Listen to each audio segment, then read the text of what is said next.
All right, I apologize for any poor quality, but the weather's been really bad all week, so I've had to record in the garage. But I had to bring this one to you. I had to share it with you because it very likely could be one of the best driving cars that I review all year.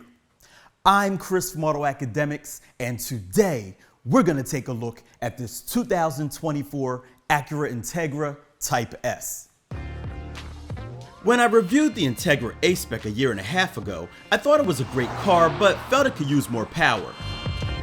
Can't say that about this Type S, but we'll get to that in a bit. First, the specs. Contender for best car I drive this year is this 2024 Apex Blue Pearl Acura Integra Type S. Standard features include dual eye LED headlights, LED daytime running lights and tail lights, heated power door mirrors with turn indicators, limited slip differential, adaptive damper system, welcome lights, 19-inch alloy wheels wrapped in 265/30 series Michelin Pilot Sport 4S high performance summer tires, lightweight single mass flywheel, front Brembo brake calipers, cargo area cover, rear deck lid spoiler, and triple outlet sport exhaust.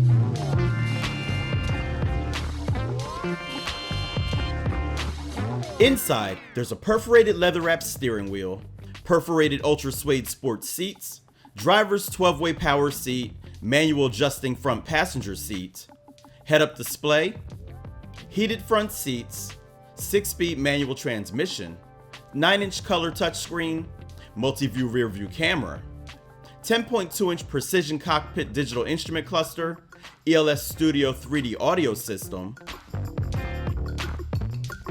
wireless Apple CarPlay and Android Auto, wireless phone charging, HD radio, Sirius XM satellite radio, dual zone climate control, auto dimming rear view mirror, Type S door sill plates, ambient lighting, carpeted floor mats,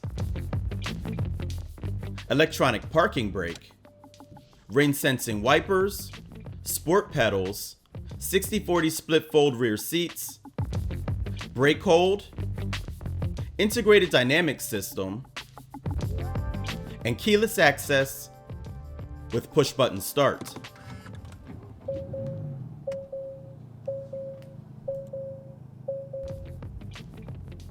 Safety features include driver's and front passenger airbags, knee airbags, side and side curtain airbags with rollover sensor, and rear side airbags. There's a tire pressure monitoring system, as well as Acura Watch that includes adaptive cruise control, collision mitigation braking, forward collision warning, lane departure warning, lane keeping assist,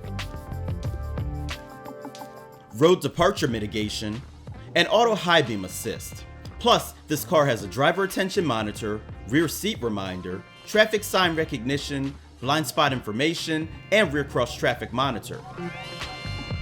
The sole option is the Apex Blue paint for $600, giving you a total M.S.R.P of $52,595. You guys know I love a hatchback, and this one is right up my alley. From the angles in the body, to the wheels, to the triple exhaust outlets, it all works. At 19 by 9.5, these wheels are larger yet still lighter than those on the Integra A-Spec. And while they look sweet with the red Brembos peeking through, some of you will be happy to know that there's still room for something a little bit larger.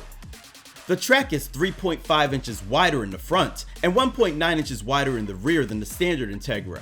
The hood vents are functional, and the front brakes use 2-piece rotors that make maintenance and repair a bit cheaper too. Acura says the additional openings in the front end and hood provide 170% more airflow to the engine, allowing for better cooling.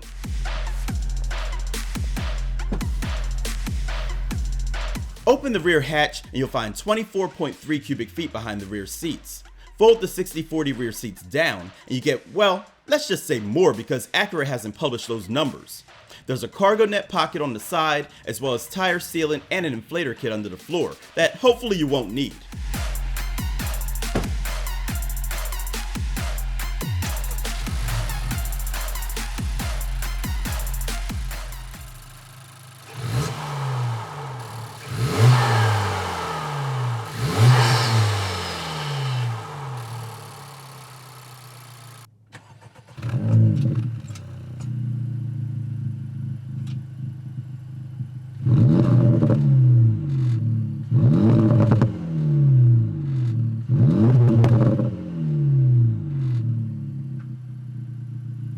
Transforming this Type S is a 2-liter direct injection VTEC turbocharged 4-cylinder engine that makes 320 horsepower and 310 pound-feet of torque, which is a huge increase over the standard engine.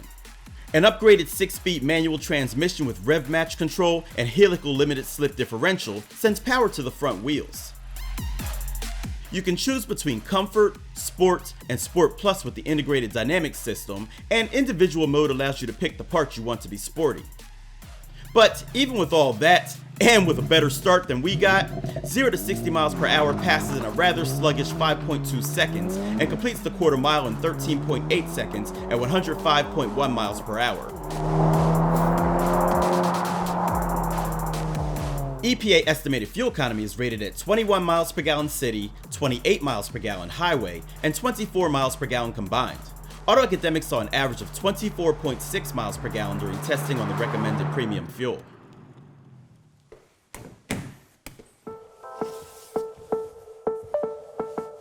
Performance goodies aren't the only things that have changed in this Type S. For starters, it's now a 2-seater as opposed to 3. That middle seat is now comprised of cup holders, but for the remaining 2 seats, legroom is still fantastic. The USB ports have been omitted as well. But if you want all that, then buy the A-Spec.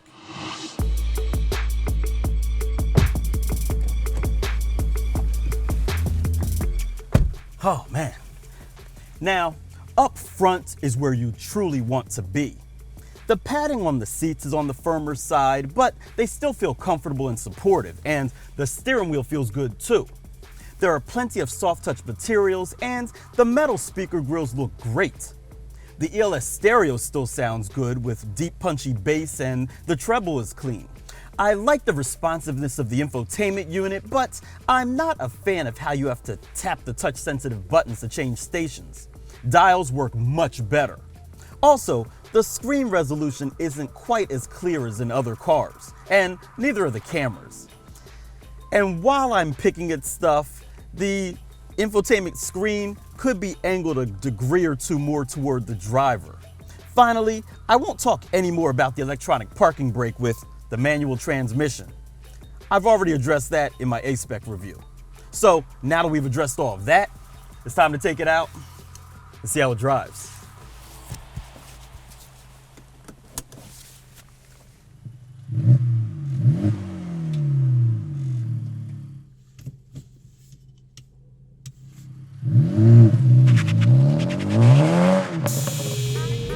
So, most people who buy this car are going to use it for everything. They'll drive it to work, commute around town, and have some fun with it after hours, even in the rain. And it's good for all of that. No matter what I'm reviewing, I try to find the best day weather-wise to record. And unfortunately, it hasn't worked out that way while I've had this Type S. I did get a couple of days at the beginning to get some B-roll, but other than that, it's been like this. Fortunately, this has still been fun to drive. The suspension has a firmness that the standard Integra does not, but it's still comfortable enough for daily use, especially in comfort mode. Put it in Sport, or better yet, Sport Plus, and things get a bit bouncier. But that firmness feels really nice through the twisties, especially if your back roads are freshly paved like some of mine are. Man, this car is agile, and it loves to change directions, as I saw through the steering column. I really like the brakes too. They have a lovely pressure feel and power. They aren't grabby, but they are plenty strong enough to slow this car down at speed. And that's not even the great stuff. Let's talk about this transmission. Automatics are so good now that you almost forget about rowing your own gears.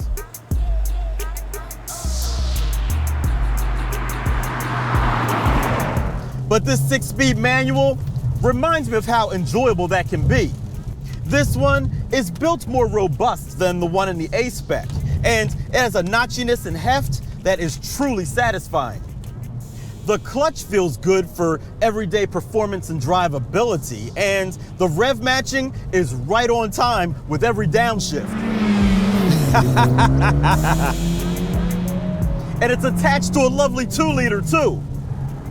It's torquey, and its red line is pretty high at 7,000 RPM. Even with the limited slip diff, these summer tires in cold weather don't stand a chance in first or second gear, especially not in the rain. So careful throttle application is definitely important. But even with all that, I still keep it in Sport Plus because I love all the crackles and pops out the exhaust.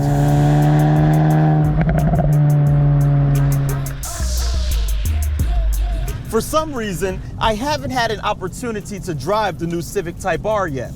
So, as of right now, this might be one of the best driving cars I experienced this year. Even in the rain. So, there you have it, guys. The 2024 Acura Integra Type S. What can I say? If you want a small premium car that's fun to drive, you gotta try this Type S. As always, if you like this video, give it a thumbs up, don't forget to subscribe, and hit that bell icon if you think manual transmissions are cool. Or even if you don't think they're cool, hit it anyway. I'm Chris from AutoAcademics. Thanks for watching.